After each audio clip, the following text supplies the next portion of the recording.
José Martorelli, presidente da Federação Nacional de Atletas Profissionais de Futebol. Por favor, senhor Rinaldo, com a palavra. Muito boa tarde a todos. Boa tarde, deputado Marcelo Aro, que saúdo a todos da mesa. De fato, algumas considerações iniciais. Acho que, de fato, a Câmara dos Deputados, através da Comissão de Esportes, está de parabéns. Porque é só através do debate, através da discussão, que a gente consegue buscar elementos que possam colaborar com a mudança. E uma mudança no meio que é muito refratário às mudanças, né? O futebol é muito resistente às mudanças. A gente que está há algum tempo nessa vida sabe da dificuldade de mexer com isso. A gente percebeu aqui algumas manifestações apaixonadas. Eu quero antecipar que a gente tem que tomar muito cuidado com essas manifestações quando a gente está propondo uma alteração legislativa. E de fato, antes de começar, eu queria registrar a presença dos nossos diretores da Federação Nacional de Atletas Profissionais de Futebol, o Marcelo Cruz, que é presidente do Sindicato de Santa Catarina, obrigado pela presença. O Marco Antônio Silva, que é presidente do Sindicato do Ceará, que está aqui também, obrigado pela presença. O nosso secretário-geral, Rubens Ronck. Quer dizer, a gente veio para apanhar em todo um time completo, então não veio para apanhar de pouco, não. E tem aqui o Marcos Bocato também, que é assessor da Federação Brasileira dos Treinadores de Futebol também, que está sempre com a gente. Enfim, mas o que a gente percebe aqui, e de fato depois da fala do Lucas, do Castelar que foi, do Manuel, do Bernardo, né, esse arejamento para o futebol, esse estímulo à mudança e a buscar um resultado, isso é muito positivo. Né? Isso é muito positivo. Mesmo porque, e aí ratificando com o que já falou o Manuel, a CBF hoje tem um comandante que se acostumou ao debate. Desde que ele foi presidente da Federação de São Paulo, a gente vinha discutindo muitas coisas, vinha tentando convencer, trazer informações, trazer um pouco dos exemplos de tudo aquilo que a gente conhece por aí. E nessa nova postura da CBF, a gente está ganhando bastante. Tanto é que ele assumiu dia 16 de abril, o Dr. Marco Polo. Dia 29 nós tivemos a primeira reunião, né? Tive a primeira reunião oficial como presidente da Federação dos Atletas. E dia 18 de maio nós já tivemos a primeira reunião de um grupo de trabalho que foi proposta minha. E eu digo isso faz tempo em São Paulo e agora no Brasil, que a gente tem que estar discutindo futebol todo o tempo. É só assim que a gente vai conseguir resolver. E também a gente sabe que nessa discussão, nessa possibilidade de mudança, muita gente vai ficar para trás. Não tem como carregar todo mundo. Né? Porque a coisa foi feita, ela foi se desenhando desordenadamente. O futebol brasileiro está desordenado. Não dá para carregar todo mundo nesse momento se a gente quer um futebol saudável para aqueles que ficarem. Né? Nesse grupo de trabalho, na pauta, primeiro item era o calendário, a discussão do calendário. Está lá. Né? Mas só que a gente não consegue discutir o calendário sem discutir a condição dos clubes. Né? Então daqui a pouco eu tenho uma mania de professor, então daqui a pouco eu vou passando os slides lá para poder pontuar o que eu falo. Mas também vejam como é interessante, né? Como a gente trabalha, e por isso que a gente consegue também o respeito das pessoas. A gente trabalha de forma muito leal. Né? E fazendo com que os clubes se fortaleçam também. Então, naquela história, o atleta não vai ter condição de trabalho se o clube não for forte. Né? Nós conseguimos hoje, felizmente, mudar aquele conceito arcaico de que sindicalista quer acabar com a empresa, quer acabar com o clube, que é mentira.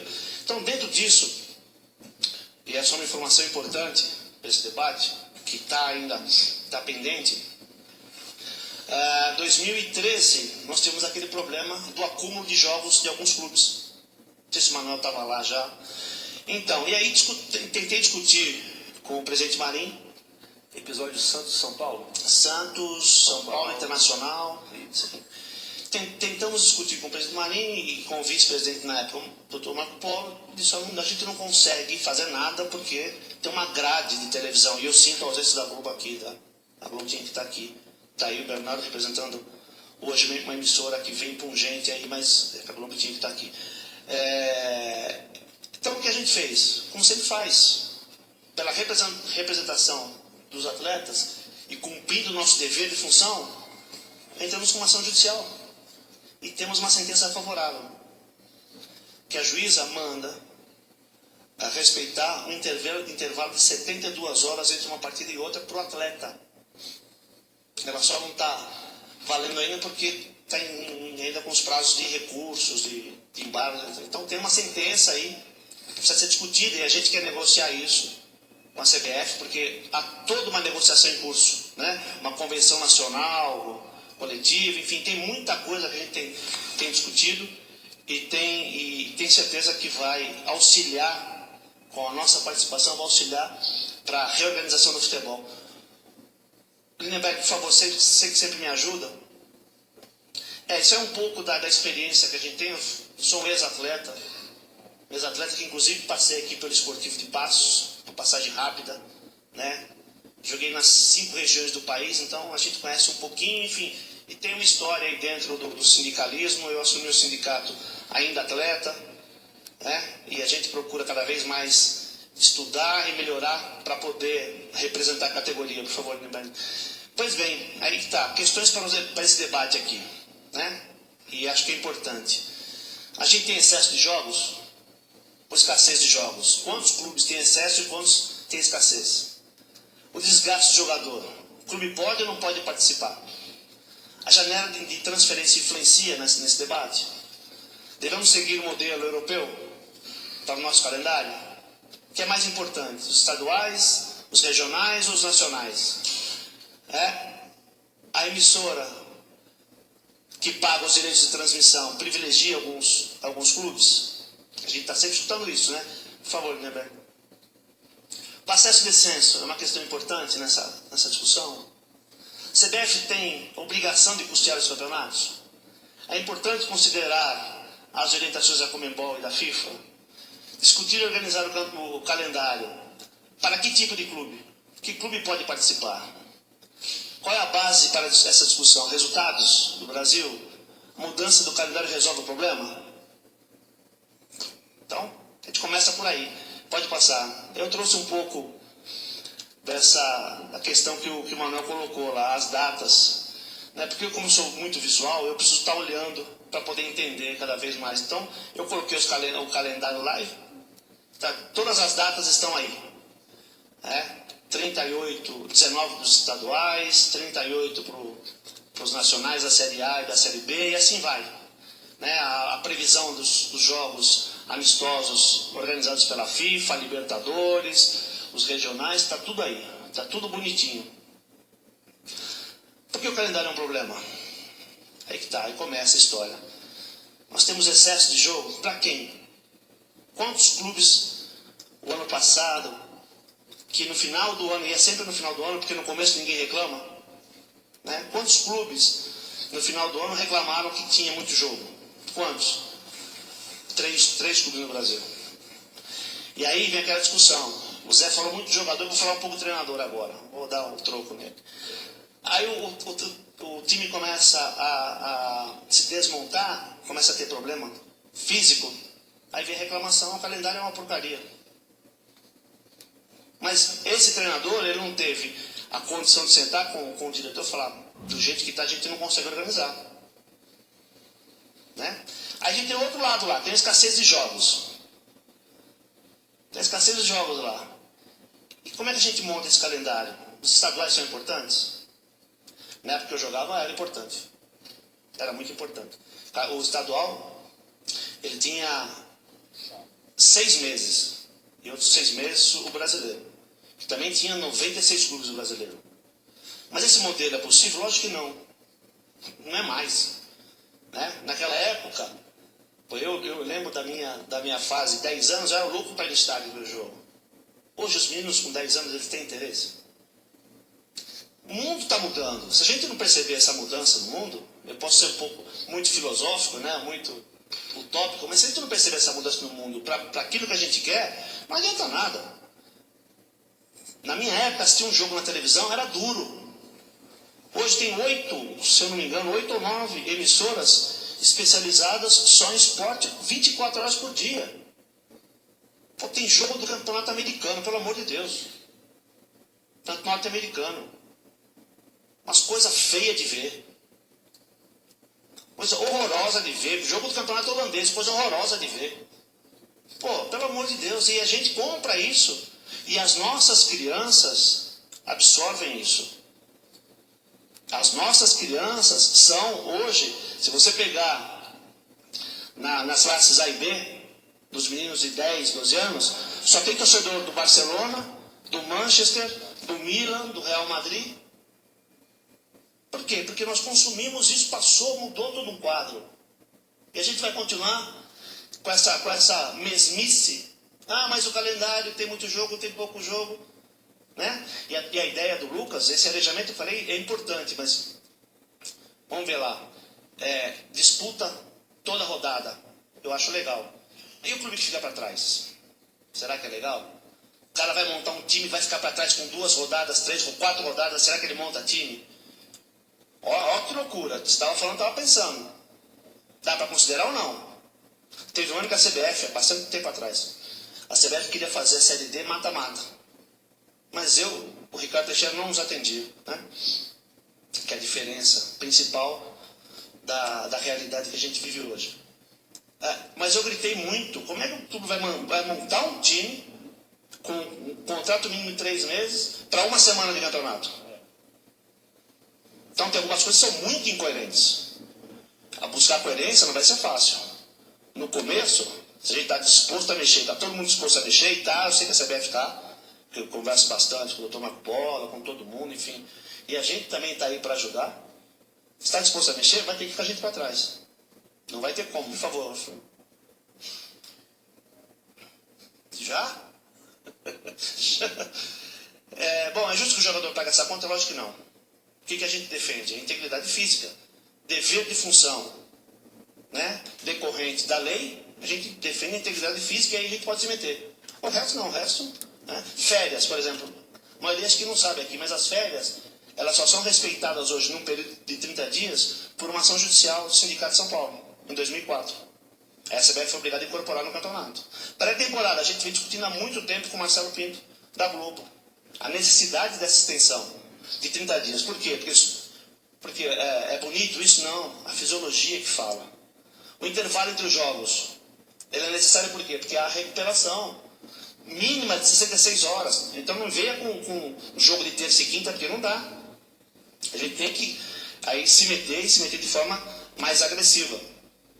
Então o que a gente quer? Clube jogando, nós não temos, perdão, pode falar. Só uma pergunta, Matarelli. Como é que foi a experiência com os jogadores com relação à pré-temporada? A repercussão entre eles? Não, é muito boa. O feedback que você teve feedback? Não, é lógico, é muito boa. Mesmo porque a gente já vinha negociando com a Globo. Em 2011, 2012 nós negociamos, para que em 2016 chegássemos a 30 dias. Eu sei que hoje a coisa endureceu um pouquinho por uma série de interferências externas. Os 25 dias, os fisiologistas, eles dizem que não é o ideal ainda. Né? Mas a gente precisa equacionar isso. 27, de acordo com a possibilidade de aumentar um pouquinho, nós precisamos fazer isso. E é saudável para quem? Para o produto. Reinaldo, desculpa interromper, mas acho que é uma coisa muito importante. Eu estou levando em consideração demais, e isso é difícil porque o cara que, às vezes, o torcedor que chega para opinar e tudo, ele esquece desse ponto. Mas eu acho que nós temos que partir de uma premissa básica aqui. Nós precisamos buscar os 30 dias de pré-temporada. Eu tenho lutado por isso, porque eu conversei com inúmeras pessoas que trabalham com essa parte de futebol, médicos, fisioterapeutas, professores de educação física. Conversei muito e todos insistem que é o mínimo. Então eu quero te falar que eu tenho sim essa preocupação que poucos têm, né, porque isso está sendo pouco divulgado. Muito bom você tocar nesse assunto.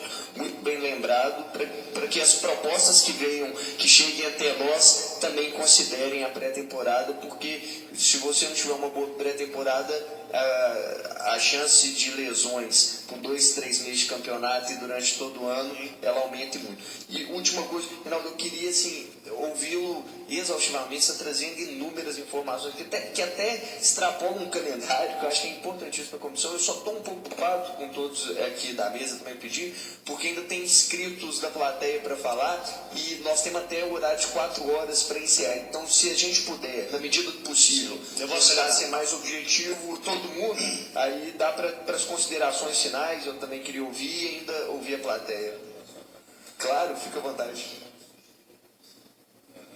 Então, eu quero agradecer aqui a presença do nosso querido Marcelo Viana, diretor de competições da Federação de Futebol do Estado de Rio de Janeiro. Ele está de saída por causa o problema que nós temos aí de fazer regional, que quem vem de outro estado tem que partir por causa de passagem e tudo mais, mas muito obrigado pela presença. E com a palavra, Reinaldo. Eu queria fazer uma consideração de 1 minuto sobre esse ponto da pré-temporada. Vamos tentar todo mundo ser objetivo. Não dá para dizer que não é fundamental, mas olhando e ouvindo muito os clubes no Nordeste, tem uma coisa para ser pensada só como o Brasil continental. Muitas vezes os clubes lá, os clubes que estão na série C e B, a temporada deles termina antes. Então isso é descasado de séries A e B. É só de novo um pensamento que a gente precisa colocar porque o Brasil é continental, não? Então o calendário não é simples até por isso. Tem essa diferença. A gente tem férias antes e tem a pré-temporada antes. Como é que eles se enquadram nas férias estabelecidas de dezembro na pré-temporada de janeiro? Pois é, essa questão do recesso que estava previsto na 6354, que foi revogada, né, pela última alteração legislativa. A 6354 dizia que no recesso do futebol o atleta não poderia disputar competições com bilheteria, com ingresso pago. Isso foi revogado e ficou uma lacuna. Mas o que era o recesso? Exatamente, a gente tem esse problema em São Paulo. Os clubes da série A2, ou que sobem da série A2, eles começam a se preparar em setembro para o campeonato que começa em janeiro. E aqueles que vêm do brasileiro acabaram em dezembro, tem um mês de férias e não tem o mesmo tempo de preparo. Então, é uma questão para a gente também pensar e estabelecer um recesso, porque você consegue equilibrar essa defasagem. Mas, Manuel, queria falar alguma coisa? Não, só fazer um registro muito rápido. Você falou na Globo, é muito importante frisar que um dos grandes defensores, se não o maior, da pré-temporada foi justamente o presidente Marco Paulo Leonero. Sim. Ele sempre brigou por isso desde que chegou e é firme nesse sentido, e entende que isso é uma condição que a gente não pode retroceder jamais, pelo contrário, a gente tem que ampliar de 25 dias para 30, pelo menos, que a gente entende que é o padrão. Então, só para fazer o registro aí do defensor da... Não, mas é perfeito. Eu já superei a fase do Dr. Marco Polo, porque a gente já vem discutindo desde São Paulo. A dificuldade é encaixar a Globo nessa história. Quer eu parar? Não. Por favor. Discutir o calendário resolve o problema? No grupo de trabalho da CBF, apesar que o calendário era o primeiro ponto, mas o que a gente começou a discutir? As normas de licenciamento para os clubes. Que tipo de clube pode participar? Não adianta a gente querer criar a Série C para gente que não consegue pagar salário. Não tem a mínima condição. Aí vem aquela história. A CBF tem que custear o campeonato? Por que a CBF tem que custear o campeonato? O clube, que tipo de entidade é? Que tipo de entidade é? Se você for lá no CLT, no artigo 3º, 2º, é uma associação civil que tem que ter suas responsabilidades, que tem relação de trabalho, sim. Mudou a história. O clube lá atrás não tinha responsabilidade, porque os jogadores, o profissionalismo era diferente. Hoje tem relação de trabalho, sim, com o treinador, com o jogador. Então tem que assumir essa responsabilidade, tem que ter estrutura para isso. Não adianta montar calendário para o Vilhena, de Rondônia, que nós tivemos que resgatar 9 jogadores há 3 semanas. Não adianta. Esse grupo primeiro precisa passar a peneira. E o que ficar, que o Zé falou também, não ficam 200 clubes. Ou que esses clubes venham a se estruturar. É lógico que nós queremos 10 mil clubes profissionais no Brasil. Mas 10 mil clubes com estrutura. Não adianta ter 800 clubes que 600 não tem a mínima estrutura. Tem clubes na Série B do brasileiro que não podia estar disputando o campeonato. Na Série B do brasileiro. Então, a gente precisa pensar um pouco também nisso. E o Ministério do Esporte tinha condição de ter feito uma peneira lá atrás. Eu sou um chato danado, né? Desde o Aguinello, o Aldo, o Orlando, tinha que ter feito e tem ferramentas jurídicas para isso, mas não quis fazer. Por favor. É melhor esse?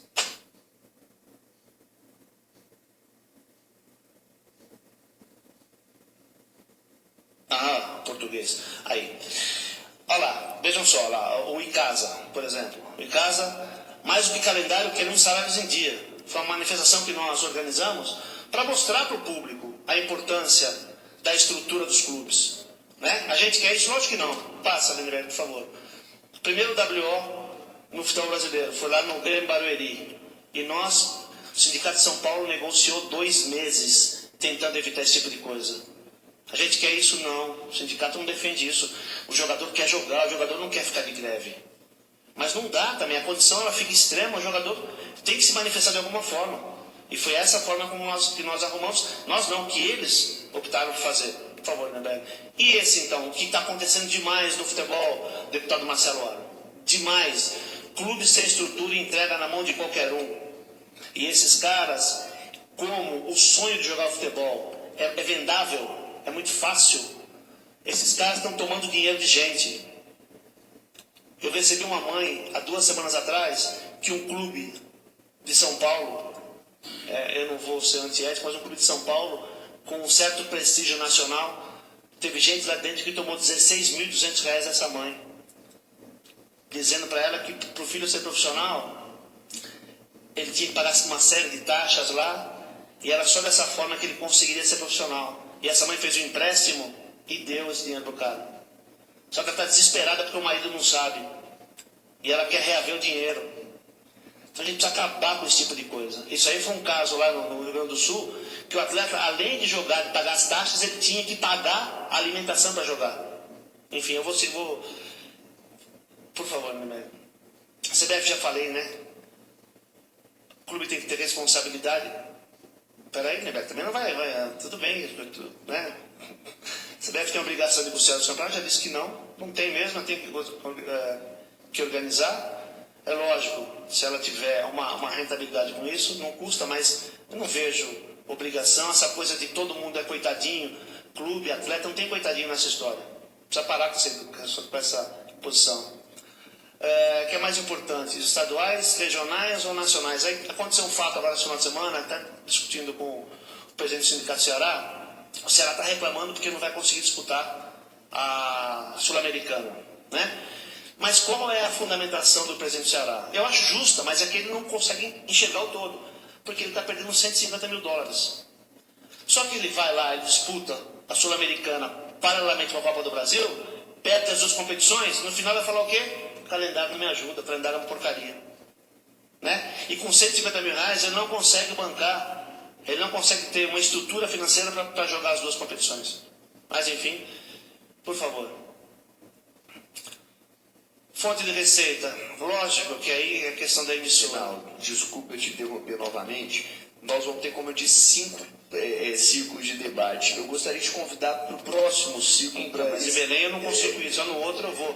Pois é, porque eu acho que é muita coisa, é um desperdício. Sim. De ser só jogado. Eu estou vendo que é uma fonte aqui maravilhosa de debate, não só do calendário, mas tantos assuntos que você está abordando aqui. Só as 2 últimas eu vou acabar. Passa, por favor. Pode passar. Mas é o ambiente, essa coisa do ambiente que me preocupa. O ambiente, nesse ambiente a gente consegue discutir. E eu trouxe duas colocações que eu acho que são fundamentais para que a gente entenda a dificuldade de mexer nisso. Isso aí foi uma fala do ex-presidente do Flamengo, né, e ex-deputado federal, né, que ele diz lá, gosto da atual diretoria, mas ela deveria entender que o negócio é ganhar título, pagar conta, só se sobrar dinheiro. Nesse ambiente é complicado. E tem mais uma que eu acho fundamental, que é do Luiz Fernando Veríssimo, que é o craque, né, nos livros dele, ele traz lá um artigo que ele fala de infantilidade. O futebol nos remete à infância. Então ele diz lá, nenhum clube de futebol precisa ser regido de uma forma legal e contábil, porque nenhum clube existe no mundo real, né? Nos últimos anos, o comércio dos jogadores transformou-se num dos mais rentáveis negócios clandestinos do mundo. Mas ele conclui, é muito saudável, portanto, que finalmente se investigue seriamente os negócios do futebol, e que se exija comportamento adulto dos seus responsáveis e correção fiscal e transparência dos clubes, desde, claro, que seja dos outros, menos do Internacional e do Botafogo. Então a gente tem que tomar muito cuidado com isso. Era isso. É verdade. Obrigado. Muito obrigado, Reinaldo. Como eu disse aqui, eu tenho a tarefa de ser relator e ao mesmo tempo presidir a sessão. Ela é boa, mas tem hora que ela é muito ruim, porque nós temos que interromper discussões maravilhosas aqui. E eu te agradeço muito pela contribuição que deu na reunião de hoje. Vou passar para o deputado Geraldo Pimenta.